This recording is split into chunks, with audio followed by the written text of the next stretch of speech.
like to spend a moment or two and introduce you to the seventh in our series of harmonic mechanisms for the mind. What I've just played here is the seed for an entire row of things that we could play. We're going to be looking at, in each instance, at a tenth. If you're unfamiliar with what a tenth is, if we start from any given note, again, we're going to be in the key of no sharps, no flats here, as we are for all of these in this series. If we start on C and count up scale steps, 1, 2, 3, 4, 5, 6, 7, 8, 9, 10, just straight up the major scale, that's the interval of a tenth. Now a tenth is a compound third. Here's a third, C, D, E, C, E. So sometimes having thirds right next to each other on the guitar this way, the tuning and intonation can get a little problematic. So if we displace this E up an octave, we're going to get our tenth now. So it's a little easier to invoke that major third sound without the tuning getting problematic. And the bass in each of these cases is going to go down a third and up a third. So we're going to have C and E. The bass is going to go down to A, and A is going to get its tenth. Here's 5 and 5 on strings 6 and 3. So 3 and 5, 5 and 5, 3 and 5, and now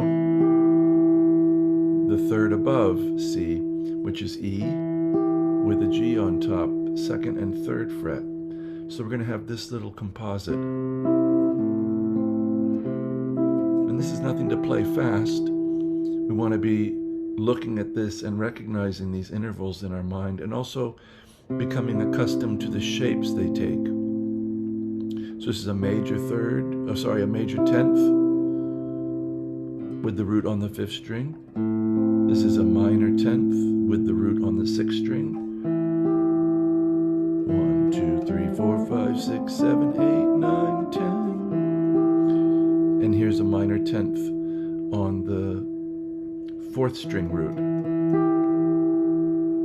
So now as we go up, maybe we could think about it before we do it. If we had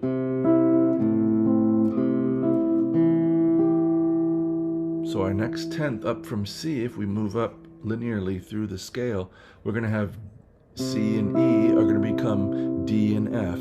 I hope that makes sense. So if we move everybody up, D and F. So now we have a minor chord, or a minor tenth here on the 5th string. This was the shape for a major tenth. Minor tenth here at the 5th and 6th frets. And again, we get, to stay in the scale, we get the same minor tenth from B. So the bass is dropping a third, and it's getting its attendant tenth. It's not easy to say, attendant tenth. 7 and 7, B and D. And now we need the third above with its tenth, F and A. You see that A is already bothering me a little bit. A little sharp. So whenever you're sharp, I think I've talked about this before, whenever you're sharp, pull on the string before you're inclined to use the peg. Try to bring it down by pulling it.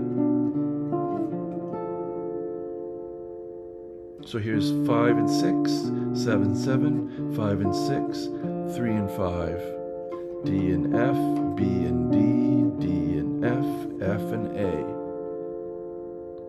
Now if we move everybody up, D and F become E and G. Now things are going to look a little different though, because we're here, E and G, 7 and 8. And our tenth here, down a third, is C. So now we have the offset look of a major tenth from the 6th string. Previously we've only had this straight across form. Now we're getting this offset form. Now nylon strings are pesky.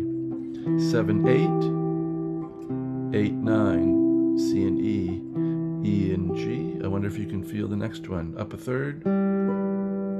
So our bass is always kind of looking, it's a little chord scale. Now with that, I should be able to leave you with it, and you should be able to go through and find all the rest, either with using your ears, or more to my hope, you would use it knowing the notes on the board and just looking at, well, if you can see the key of no sharps, no flats on the board, that's the goal of these things. So what did we have? C and E, D and F, E and G. Now F and A, 8 and 10, 10 and 10, 8 and 10, 7 and 8, I hope you're getting the hang of it, 10 and 12, G and B, E and G, 12 and 12, 10 and 12, B and D is 9 and 10 frets. We'll do a couple more. A and C, 12 and 13, F and A, 13, 14, 12, 13, 10, 12. And if you want to go way up, 14, 15, 13, 15, 16, sorry, 15, 16, 14, 15, and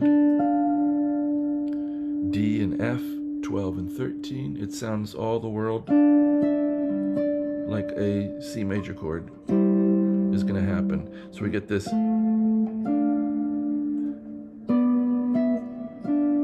That sounds like G7 to my ear.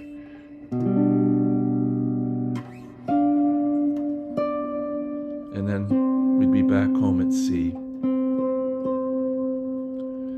C and C, 15 and 13. Here's combining them in a different way, just doing one set of each. So just tenths. Very powerful interval, particularly if you want to improvise in a contrapuntal style. I've gone on too long. I'm trying to keep these short, so I hope this is of interest to you. You find something in it, maybe make some connections or have a light bulb or two go off. That's always my hope. And I'd like to wish you, as always, a very, very good day.